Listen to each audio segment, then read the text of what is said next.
Bonsoir à toutes et à tous, vous faites bien. En tête des actualités, bientôt va démarrer au Togo la saison des pluies. En prélude, le gouvernement se mobilise pour prévenir et gérer de potentiels risques d'inondation. On y revient. Aussi, la sélection togolaise est à pied d'œuvre pour la reconstruction du football togolais. Un nouveau sélectionneur et les matchs amicaux suffiront pour concrétiser la reconstruction. Des réponses dans ce journal.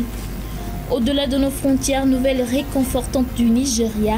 Dans l'état de Kaduna, une vague d'émotions a déferlé lorsque 137 élèves qui avaient été enlevés en début de mois ont retrouvé le chemin de leur foyer et de leur famille. Nous y reviendrons. Un sujet qui suscite l'inquiétude, le pape François, âgé de 87 ans, a dû annuler sa participation à la procession du Vendredi Saint, mettant en lumière les questions sur sa capacité à continuer de diriger l'Église catholique. Nous en parlerons dans un instant. Voici donc tout pour le menu de ce soir. Restez avec nous. L'évolution de la dette publique togolaise a été dévoilée par le ministère de l'Économie et des Finances. Et selon les données, la dette publique togolaise a connu une évolution continue depuis 2019. À la fin de l'année 2023, le Togo a cumulé une dette totale de 3 707,8 milliards, dettes intérieures et extérieures confondues. Le ministère de l'Économie et des Finances a fait le point sur la dette du pays. Ce point fait la comparaison des différentes évolutions qu'a connues la dette togolaise depuis 2019 à 2023. Selon les chiffres avancés par le ministère de l'Économie et des Finances, la dette publique togolaise a connu une croissance annuelle moyenne d'environ 17,21%.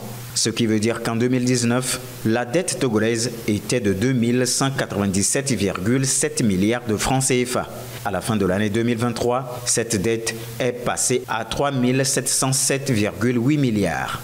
Le ratio dette PIB, qui était de 63% en 2021, est passé à 66,65% en 2023. Cependant, cette évolution de la dette n'a pas fait franchir au pays le seuil de soutenabilité de la dette au sein de l'UEMOA, seuil fixé à 70% du PIB. En effet, pour rendre les dettes soutenables, l'espace économique a décidé qu'aucune dette publique des pays de l'espace ne doit dépasser 70% de son PIB. La dette publique togolaise est subdivisée en deux. La dette intérieure qui s'élève à 2276 milliards et la dette extérieure qui s'élève à 1431 milliards. Ce qui veut dire qu'au 31 décembre 2023, l'État togolais est plus endetté envers les entreprises installées sur son territoire. Comme annoncé à l'entame de ce journal, bientôt va démarrer au Togo la saison des pluies. En prélude, le gouvernement se mobilise pour prévenir et gérer les potentiels risques d'inondation. Un plan de gestion des risques est mis en place à cet effet. Le récit de Bernard Quinvy. Des risques d'inondation sont en vue au Togo pour cette année 2024. Selon les prévisions de l'Agence nationale de la météorologie, l'ensemble du pays va connaître une situation pluviométrique normale à tendance excédentaire. Afin d'anticiper les choses, l'État togolais met en place un plan de gestion des risques d'inondation et surtout dans le Grand Lomé. En effet, il s'agit d'entreprendre des travaux de curage des caniveaux pour faciliter l'écoulement des eaux de ruissellement. D'autres actions seront également menées avant la prochaine saison des pluies.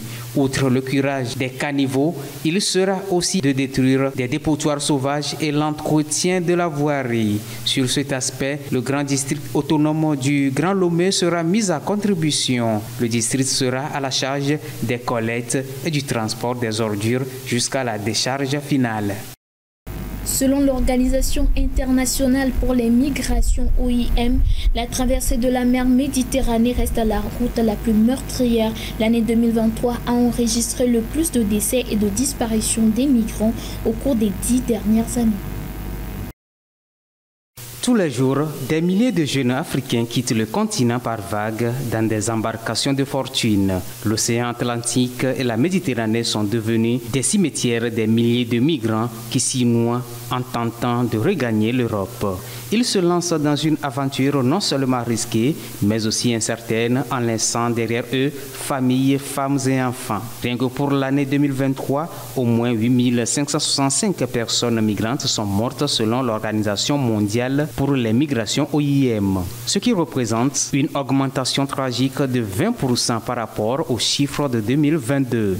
Malheureusement, la traversée de la Méditerranée reste la route la plus meurtrière avec au moins 3129 morts ou disparitions en la même année. Face à ce fléau, le silence des États africains est glacial alors que les nouvelles de disparition des migrants africains par naufrage résonnent suffisamment fort. Selon une étude menée par le PNUD auprès de plus de 4500 jeunes africains âgés de 18 à 24 ans, 52% d'entre eux envisageaient d'émigrer au cours de l'année 2023.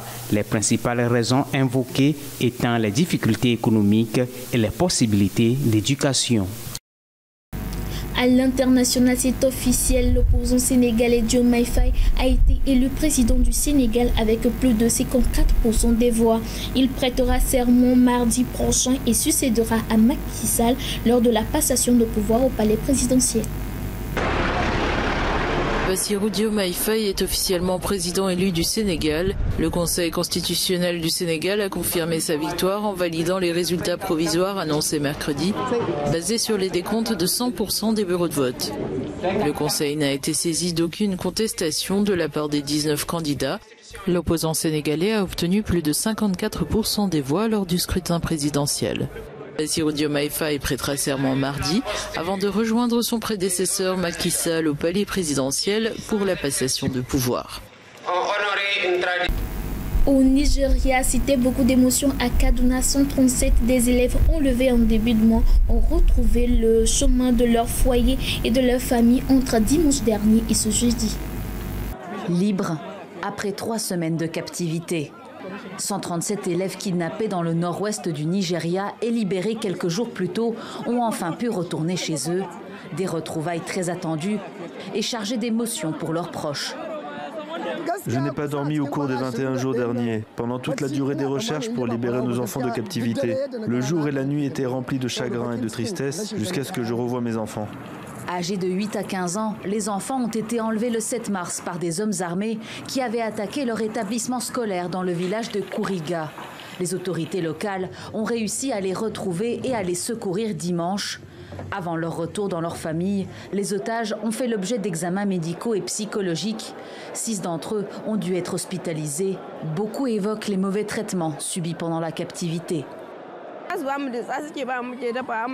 Nous n'avions que 2 repas par jour. Les bandits nous battaient avant que la nourriture ne nous soit donnée. Ça a été très difficile de survivre. Notre professeur, M. Aboubakar, est mort à cause des coups et des gifles qu'il a reçus. Les kidnappings de masse sont fréquents au Nigeria, pays le plus peuplé d'Afrique, où les bandits, adeptes des enlèvements contre rançon, ciblent régulièrement les écoles, les lieux de culte ou les autoroutes.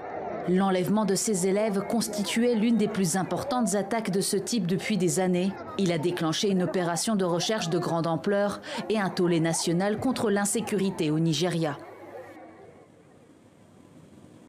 La violence et l'instabilité politique en Haïti ont entraîné une fermeture répétée des écoles, affectant gravement le développement des jeunes, ceci malgré leur détermination à poursuivre leurs études. Avec les fermetures répétées d'écoles et les déplacements massifs de population, les enfants d'Haïti souffrent dans l'ombre de la violence qui frappe ce pays des Caraïbes. À Port-au-Prince, le vide politique a engendré un climat de violence. Les éducateurs soulignent que la situation pèse lourdement sur le développement des jeunes. Chaque fois qu'il y a une vague de protestation, toutes les écoles ferment leurs portes. Cette année, par exemple, les enfants n'ont pas été à l'école pendant 3 mois. Ils ont commencé en janvier pour 2 semaines et pendant tout le mois de février, il n'y a pas eu école à cause des manifestations. Malgré les turbulences, les jeunes du pays sont déterminés à poursuivre leurs études. Pour Kesley Antoine, 19 ans, l'ambition de devenir un entrepreneur dans le secteur de la technologie lui donne l'espoir de pouvoir un jour améliorer la situation en Haïti. L'entreprise que je veux créer aura pour but de générer des opportunités d'emploi pour les Haïtiens. Et oui, je souhaite voyager dans d'autres pays pour pouvoir revenir et vraiment contribuer au développement de mon pays avec une entreprise destinée à répondre aux besoins d'Haïti. Les centres de maternité du pays ont continué à offrir des services essentiels. Haïti a le taux de mortalité infantile le plus élevé de l'hémisphère occidental, Des organisations non gouvernementales comme Second Meal, qui travaillent avec le ministère haïtien de la Santé, font tout leur possible pour garantir aux nouveau-nés un bon départ dans la vie. Si nous pouvons aider les femmes enceintes à recevoir une assistance prénatale de qualité, à accoucher dans un endroit sûr où les vies sont préservées et où les nouveau-nés ont un bon départ dans la vie grâce à des vaccins, un soutien à l'allaitement, un soutien nutritionnel et une éducation, alors nous donnons à ces enfants et à leurs familles une meilleure chance de survie. Depuis l'assassinat du président Jovenel Moïse en juillet 2021, les gangs font la loi. Fin février, des bandes armées ont attaqué les institutions publiques, les commissariats de police et l'aéroport international. Le pape François a annulé sa participation à la procession du Vendredi Saint pour préserver sa santé, suscitant ainsi des inquiétudes sur sa capacité à continuer à gouverner l'Église catholique. Plus de précisions dans ce qui suit. Le pape François a annulé à la dernière minute sa participation à la procession du Vendredi Saint au Colisée de Rome, dans le but, selon le Vatican, de préserver sa santé avant de prendre d'autres engagements durant la semaine de Pâques. Alors que des milliers de fidèles attendaient le Saint-Père en tenant des bougies près du Colisée, les organisateurs ont dû retirer le grand fauteuil blanc installé sur le Palatin en face du Colisée à quelques secondes de la cérémonie. L'absence du pape pourrait relancer le débat sur sa capacité à continuer de gouverner l'Église catholique. Le jésuite argentin avait déjà annulé sa participation au chemin de croix en 2023 pour des raisons de santé, mais cette décision faisait suite à une hospitalisation de 3 jours pour une bronchite et avait été communiquée en amont. À 87 ans, la santé du souverain pontife soulève de nouvelles inquiétudes. Dans une autobiographie publiée ce mois-ci, il a redit ne pas avoir de raisons sérieuses de renoncer à sa charge, une hypothèse lointaine qui selon lui ne serait justifiée qu'en cas de grave empêchement physique. Parlons sport pour clore cette édition. La sélection togolaise est à pied d'œuvre pour la reconstruction du football togolais. Un nouveau sélectionneur et des matchs amicaux seront-ils suffisants pour propulser le Togo à la prochaine Coupe d'Afrique des Nations? Élément de réponse dans ce qui suit. Depuis sa dernière participation en 2017, le Togo ne s'est plus qualifié pour la Coupe d'Afrique des Nations de football. Actuellement, l'équipe du Togo est annoncée être en reconstruction. Le sélectionneur Paolo Duarte et ses poulains ont livré 2 matchs amicaux lors d'un stage au Maroc du 22 au 26 mars dernier dans le cadre de la journée FIFA. Peut-on dire que de nouveau, l'objectif sera atteint? Quand vous parlez des dispositions prises ou les mesures prises, pour ce qui concerne la fenêtre FIFA, c'est tout à fait normal qu'une sélection qui a des objectifs bien précis puisse faire des matchs amicaux pour un revue d'effectifs. Le premier match amical face au Niger s'est soldé par un score de 2-1 et le second match contre la Libye s'est soldé par 1 but partout. Déjà, d'aucuns pensent que le Togo a des chances de se qualifier pour la prochaine CAN 2025 au Maroc. Notre football est malade, ça fait quand même un moment, du coup c'est un peu déplorable. Regardez ces 2 matchs et dit que le Togo sera au Maroc en 2024. Si je pense, pour mon avis, je pense que si le Togo est présent au Maroc, c'est juste un bonus parce que pour notre football, je ne pense pas qu'on a les moyens nécessaires pour pouvoir aller à cette Coupe d'Afrique. Rappelons que les éliminatoires de la CAN 2025 débuteront le 2 septembre prochain. Et c'est ainsi que se referme cette édition. Merci à vous de l'avoir suivi. Nos programmes se poursuivent sur la 7, la télé, toujours plus proche de vous.